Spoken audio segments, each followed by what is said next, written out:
What is up? You know, it's Lewis, and I'm cooking something new today. We've got a short form episode with a good friend of mine named Ross Grant. Ross, if you don't know who Ross is, maybe if you're in the UK, you may know who Ross is. You've probably seen him on some TV series, some movies. He's an actor over there, quite a successful guy, an awesome fellow, and a very good podcaster as well.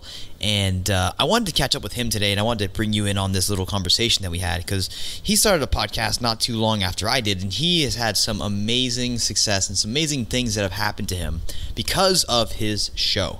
And honestly, it's really cool to see someone go through this at their own pace, stay consistent, and really knock it out of the park like he's done. So I wanted to share with you what he's been able to accomplish, some of the things he's done through it, and some of the opportunities that it's creating for him now, just to open up your mind and share with you what else can happen when you start to double down on yourself and actually create content as a podcaster. So the goal of this is to get you off the couch, off of whatever you're listening to this to, and start to podcast. And I don't think it's easy. I didn't say it's easy, and I don't expect it to be easy for you, but I do think it'll be rewarding if you can double down, get good at it, and really push hard. So without further ado, enjoy this episode with my buddy Ross, and check out some of the amazing things that have happened because of his podcast and his show. Catch you later. Hey, welcome to the Podcast Domination Show, where we help you launch, grow, monetize, and dominate the podcasting space. This is a show where we believe that if you can get attention with your podcast, you can influence someone. And if you can influence someone, you can get them to take massive action. And if you can get someone to do that, you, my friend, can dominate. I'm Luis Diaz, your host and founder of Podcast Domination, and I'm your guide. Let's go. We've got these cool new features now where you can kind of go on Facebook Live and YouTube Live. I'm sure you probably knew that already. But yeah, Zoom's interesting. It's changing. So I love Zoom.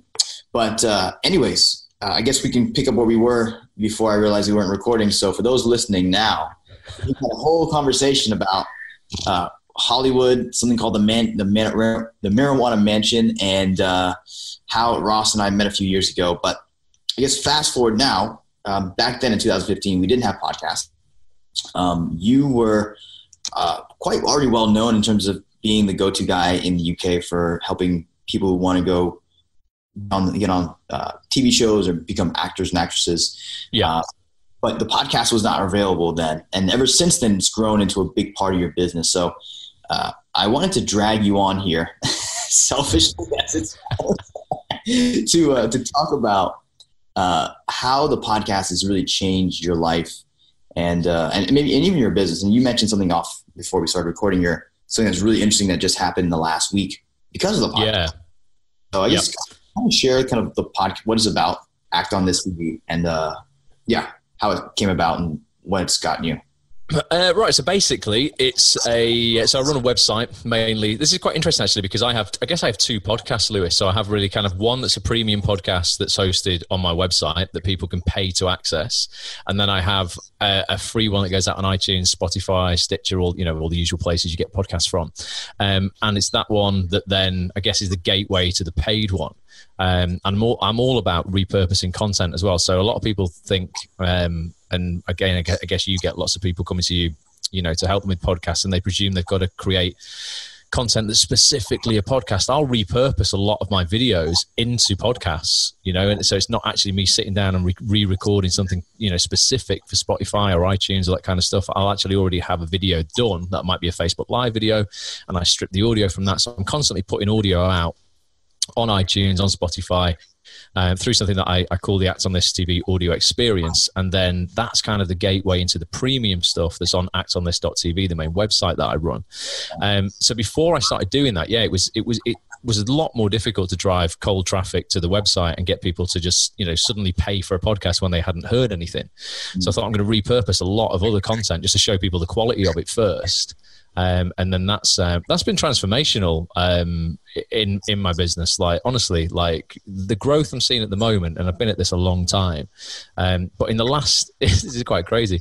It's not all down to just putting, content out on the podcast, but in the last 8 weeks, I've done roughly like 8 years worth of growth, mate. It's like crazy. I mean, there's been a few other things involved with that in terms of Facebook ads, driving people to the free podcasts, that I put out on Spotify and iTunes, and then basically driving that traffic to the website. But it's had a huge impact on my business. I think audio is hugely important. I think it's more important now, really, than any other format of media out there, because we're so busy. People don't want to spend time necessarily sitting down in front of a computer and watching a video, for an hour, but they'll happily, listen to an hour's worth of audio in the car or on the train, on the way to work, walking the dog, in the gym, etc. And it's brought about so many different, benefits and advantages for me from obviously the business side in terms of money, the number of signups that I'm getting, the revenue that's bringing about, but then also the biggest benefit I've got from my podcast over the years of doing it is the network of people that I've built, through having guests on. So I get really, really well-respected actors, directors, writers, producers, and we're talking like big guests now as well. When I first started off, I couldn't get the big guests, but through consistency, and then you just, you get a favor off somebody who then can introduce you to somebody else, and then somebody else. And nowadays, I get Oscar winners on, we have BAFTA winners, Emmy nominated, casting directors I've had on recently. So for me, it's been invaluable in terms of, widening my own network in the industry. Because I'm an actor myself. I don't just podcast, I don't just run a business for actors. I'm living this in my own life and my own career. I just kind of, I'm the bridge between the guests who come on the podcast and the audience. So the people you meet is absolutely fascinating. But yeah, I mean, and then I could go into what happened in the last week, if you want me to go into that. That was exciting. Yeah, I think I'd be remiss to leave that out. So tell us about that, how that happened. Because, this is, again, just something so unexpected. So I had an agent on the podcast 2 weeks ago. She had a book that we were promoting, a really great book. And I always have, people on the show, not to promote stuff a lot of the time, but if they bring value, I'm more than happy to, promote their stuff. And she had a great book out, and we talked about that. And then 2 days later, after we'd done that podcast, I just get this email out of the blue, and she's just like, listen, she said, Ross, your agent might already have seen this, but, I've just spotted this brief that's gone out for this part in this show, and it sounds like you'd be perfect for it. So just as a thank you for helping me promote the book and for doing the podcast, just want to give you a heads up about it. To cut a long story short, I ended up self-taping over here. This is an American show, so I ended up self-taping for it in the UK, sent my tape off to the casting directors, and 2 weeks later now, we've been through a few stages, but they're flying me out to Toronto next Wednesday for a final screen test. Mate, for a really big show. It's a network TV show. It's got some great people in it. It's the biggest role I've ever been seen for in the UK or anywhere. And if I get it, it will be, and I'm going to get it, mate. I've just got to say I'm going to get it. Stay positive. Yeah. But if I get it, it'll change the game. And that came about through the podcast, right? Had I not done that podcast on that Sunday, I wouldn't have got that email on the Tuesday. I wouldn't have responded to it at the second that I responded to it. Then maybe, you just don't know like how many things actually, like that chain reaction that sets off by doing that at that time. And that's come about through doing a podcast. And I could never have sat down, years ago when I decided I was going to do this and go, oh, I know. Yeah, that'll lead to that. You just don't know what can happen through the network of people that you meet through doing something like this. Yeah. Yeah. That's hugely true. Funny enough, I paid attention more this last 6 months to keeping a Rolodex of all the people I had on my show. Like I would keep them as Facebook friends, but now I specifically have trying to keep them on a Rolodex, like a list, an email list essentially. Yeah. And that's hugely valuable. It's like great, have a customer list, but also have a past podcast list. That's those people are valuable. Those people. Yeah, and bring them back. If you've not had a guest on for 2 years, a lot can happen in their life with it, and people who've been with you on the whole journey. Sometimes I'll see some of the big podcasters and they're bringing these guests on, like for the 4th, 5th time. Yeah. And you don't get bored. Don't think that, because, you're bringing someone on you've had before, that the audience don't want to hear from them because they've already heard from them. They want to, they're already invested. They're already interested, and they want to see what's happened since the last time, they got to hear from them. But it is, it's hugely valuable. The people that you meet, I think, is for me the biggest ROI. Without a doubt. I mean, yes, this is all about business, and revenue is, a huge driver of that. But just in my own life, the opportunities and the rewards that I have been given through the people I've met have been far greater than have meant far more to me than the money, to be honest. Through that. And you mentioned something cool that you have with your private podcast and the fact that you use the main podcast to drive traffic to the private podcast. I think a lot of people don't think about that. Like, yes, you can have a private podcast and you can just give really, really good content for it, just like anything else, private videos but like, I think a lot of people feel like a podcast always has to be free, which I think is interesting with you. You kind of have too, and have that kind of that wall behind it. So I think that's interesting as well. I don't think, for you, you're quite the tech wizard. Like, I think you're quite smart when it comes to tech and stuff. I never like it's all self-taught though, Lewis. So if there's people out there thinking they can't do it because they don't know it, trust me. Years ago when I sat down, I didn't know it. I couldn't buy. I remember sitting down to like just figure out how to buy a domain name. I didn't know how the web works. I had no idea how you put a website up, what a server was. I didn't know what a domain name was. I didn't know how to buy it. I didn't know how to host a podcast. When I first started this, the thought of going, how do I get this piece of audio onto iTunes, this thing that's owned by Apple? Are they even going to let me do that? It was like so overwhelming, but if you break it down step by step and just, and just actually, if you can sit down and you can read, that's it. That's literally the only thing you need to be able to do. You don't need to be a tech wizard. You just need to be able to read, because you will find tutorials, or even just watch a video. You'll find tutorials on everything to do with this for free on YouTube. People will show you, kind of how this works. Or if you really don't want to do it and you're like, you know what, it would be, better to save time and I can focus on other areas of my business. It's where you step in. You can do it for them, Louis. Time, then that's where people like me come in, exactly. But 100%. Like, you can learn this stuff on your own. I learned it on my own. Bought an $11 course, and that was it. So, you can totally do it. If you don't have time, there's people out there who can help you. Ross, what would be your number one tip or advice to someone who wants to get in this, that are just kind of like they're hesitant because they don't know if they have the time, or they don't know if it's going to work, and all the other things we both hear from people that hold people back from kind of doing things that could potentially change your life?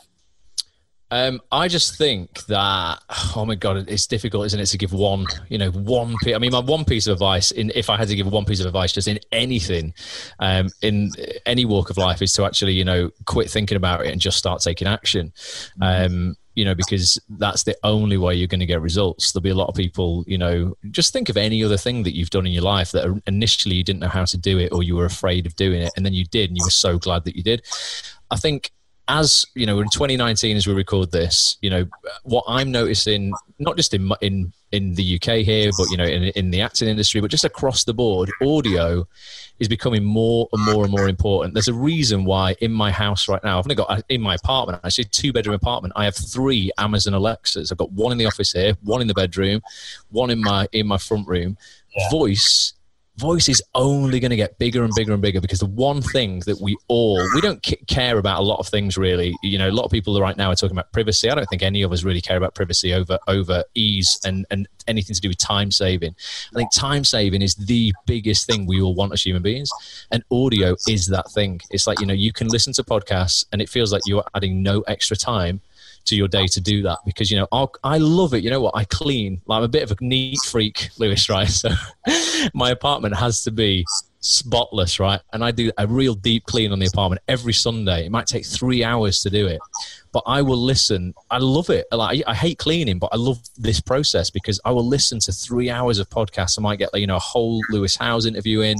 I listen to Gary Vee's audio experience. Jay Shetty's got a great podcast. He's a UK guy who's over in the States. And I'm expanding my mind. I'm feeling motivated, inspired. I'm learning stuff. And I'm not sitting there just doing that. I'm doing something else as well. I just think it's really, really powerful. It's only going to get bigger. I think if you have a business that you want to promote, it's one way of getting it out to thousands of people simultaneously on lots of different platforms. And it's easy. A lot of people aren't, necessarily confident enough to be on video. It's perfect for those guys, because, you don't have to be on video. This is just audio. I just think if you're not doing it, I just think it's you're really doing yourself and your business a disservice. It's been absolutely instrumental. Well, it is my business. Ultimately, I sell podcasts. That is my business. And I didn't think doing this, a few years ago, you can create a 6-figure business out of just sitting down with a guest once a week. I literally sit down and have a coffee with someone, Lewis, and just have a chat for an hour and a half, and then go, there's 6-figure business there. That's just great. What a privilege to go. That is what, that's what you can do for a living. It's absolutely crazy. So my advice is, just start, do something. Don't get bogged down in gear. A lot of people think they've got to have the best gear. Do you know what's more important? This is my number one tip, actually, for people doing podcasts. What's so much more important than the gear is the room you're recording. That's so much more important. You can put a $5,000 microphone in a room that's full of hard surfaces and really echoey, and the podcast will sound terrible. You can put a $50 microphone in a room that has soft furnishings. Maybe you want to hang up a couple of duvets or just some things to absorb the sound, and it will sound great. Put yourself in your closet with a duvet over your head. No one's going to see you because it's a podcast. You just don't want to have all that echoey, really tinny kind of sound that you can get. So don't get caught up on the gear. Focus on where you're recording it. That's way more important. Definitely. Yeah, I like that. That's been a big one. I've seen a couple of friends who've started podcasts off recently. They've had some fantastic guests, and I've told them, I've warned them about this beforehand. But the thing that's let the show down is the fact that audio quality, just because of the room, not because of the mics they were using, just because they didn't think about where they were going to record it, has really screwed them over. It becomes much more difficult to listen to. Definitely. Yeah, and as last point here, more and more podcasts come into the world, the audio quality, just like everything else, cream of the crop will rise to the top. So little details will become more and more important as we go along. There will be more need for professionalism, more need for uniqueness. So yeah, Ross, man. Sonic branding, just before we go, is something that everybody doing a podcast should sort of start thinking about. So at the start of every podcast I do, I now have it on every video trailer that I put up. I have you remember Intel years ago would have, I can't remember what the noise was, but McDonald's, or Intel had ding ding. It was some sort of weird little, just a 2-second little thing. Sonically branding, because of Amazon Alexa, because of Google Home Hub, Apple, HomePod, all that sort of stuff. You want to have your listeners, really recognize, a unique sound as your brand. And it just has to be like a 1.5 second, 2-second little thing. That when people hear, they go, oh, because if you heard, you go, oh, McDonald's. Okay. Yeah. I hear, anywhere you would, you recognize that. That's something that's really important. And if you are doing video, you can put it at the start of your video as well, just so that every time people hear that noise, they're going to think of, you and what you do. Exactly. Yeah. Association with that noise, audio branding, I think it's huge. As like you're saying, I went to a conference last year and they talked about that a lot. And I was like, damn, that's a really good point. It's something we seem to have just forgotten. Loads of brands used to do it almost like by accident. And it's something I just don't hear anybody doing now. No. But the ones who have, there's a really good book I'm reading right now called The Microscript Rules. And it's all about even O.J. Simpson's trial when they had the thing with the glove. If it doesn't fit, it's don't commit, or then acquit. If it doesn't fit, then acquit, or something like that. Yeah. It was a microscript, but that changed the game, and that allowed him to win the trial. And it's crazy. But there's other things like that in the world that if you can encapsulate your microscript and your tagline to encompass what you do, people can then remember you, and you'll be front of mind. You'll be the first buyer. And just like with the microscript, with the audio branding, if people hear that, it's 2 seconds, but it encapsulates, it helps them remind them of you and what you do. And absolutely. Your own mind share. So, dude, Ross, thank you so much for coming on, man. Where can people, because you do a good job of branding and a lot of the very, very, the details, I think you do a great job at. So where can people find the show if they want to listen and take a look at what you're doing? If they want to check out they can check out the main website, and that'll show them where all the premium stuff is. That's AxOnThis.tv. You can search for the AxOnThis TV audio experience on iTunes and Spotify. Just search for AxOnThis TV, all one word, on iTunes or Spotify or Stitcher. You'll find that. At AxOnThis TV on Instagram, on Twitter, on Facebook. At Ross A. Grant on Instagram, Twitter, and Facebook.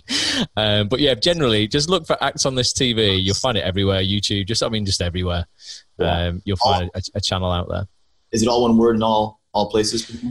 Yeah, so the handles are, so on the site, AxOnThis is separate, but in all social media handles, AxOnThis TV is social media on just every platform. Yeah. Okay, cool. Dude, thank you so much for coming on. Best of luck with the being in Toronto next week. And fingers crossed, man. I've got to get it. I mean, that'd just be like the ultimate thing to come out of a podcast ever. A massive job. You know? Back to on it. I would love it. Cheers, mate. Thank you. Cheers, dude. Take care.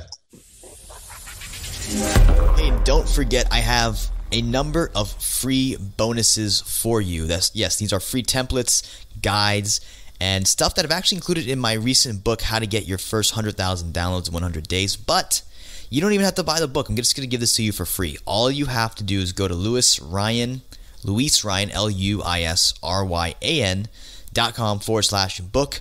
There is a simple form where you fill out your name and your email, and you get a ton of free stuff, all the templates and guides that I included in the book, but you don't have to buy the book. So you're saving yourself a chunk of money. That literally will take you probably less than 2 minutes to accomplish or perform. So enjoy that. That's my gift to you. Use it. Don't just let it fall by the wayside. And I'll see you on the next episode.